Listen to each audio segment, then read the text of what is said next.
আলহামদুলিল্লাহ ওয়াসসালাতু ওয়াসসালামু আলা রাসূলিল্লাহ ওয়া আলা আলিহি ওয়া সাহবিহি ওয়া মান ইহতাদা বিহুদা। সম্মানিত দর্শক শ্রোতা, আজকে আপনাদের সামনে বিষয়বস্তু হচ্ছে যে পাপ বাপরেও ছাড়ে না। এটা একটা প্রবাদ, এটা একটা প্রচলিত কথা, কিন্তু এটা সেই কথা নয়।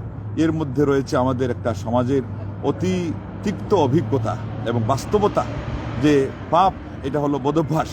এই বদভ্যাস এটা যে মানুষ ছাড়তে পারে না, যদিও ওই কথা আকীদাগত দিক থেকে তেমনটা শুদ্ধ না যে মানুষ অভ্যাসের দাস, যেহেতু আমরা ওইদিকে যেতে চাই না এবং দাস হওয়াটাও মানায় না, কিন্তু আসলে বদখাসলত যাকে বলা হয় এইটার কারণেই এই পাপ বাপরে ছাড়ে না এবং মানুষ অভ্যাসের দাস, এই কথাটা কিন্তু মূলত বলা হয়।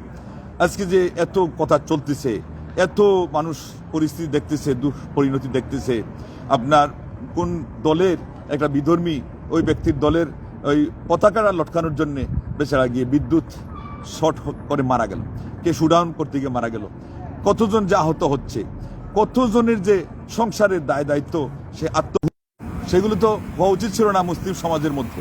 নিজের দায় দায়িত্ব থেকে একেবারে সম্পূর্ণ একজন গিয়ে দেখা যাচ্ছে যে বিস্মৃত হয়ে তারা এগুলোতে লিপ্ত হচ্ছে। আজকে আর ওইদিকে যাচ্ছি না, এই বর্ণনা সবাই জানেন। আজকে কোরআন কারীমের ব্যাকগ্রাউন্ড এবং তাদের যে আসল নিরীক্ষণ কিভাবে করা হয়েছে, সমাধান সেটা বলবো। আল্লাহ পাক সূরা মুজাদিলা এর 19 নম্বর আয়াতে বলছেন, ইস্তাহওয়াযা আলাইহিমুশ শাইতানু ফাআনসাহুম যিকরাল্লাহ আলা ইন্না আলা। আল্লাহ রাব্বুল আলামিন বললেন যে শয়তান তাদের উপরে সোয়ার হয়েছে এবং হয়ে আল্লাহর জিকির ভুলিয়ে দিয়েছে। তারপর আল্লাহ কি বলেন, এরা শয়তানের দল। আমরা বলতেছি ইনি আর্জেন্টিনার দল, ইনি ব্রাজিলের দল, ইনি অমুক গ্রুপের দল, ইনি তমুক গ্রুপের দল। আল্লাহ বলতেছেন আল্লাহর জিকির থেকে যারা দূরে সরে যায় এরা সবাই হলো শয়তানের দল।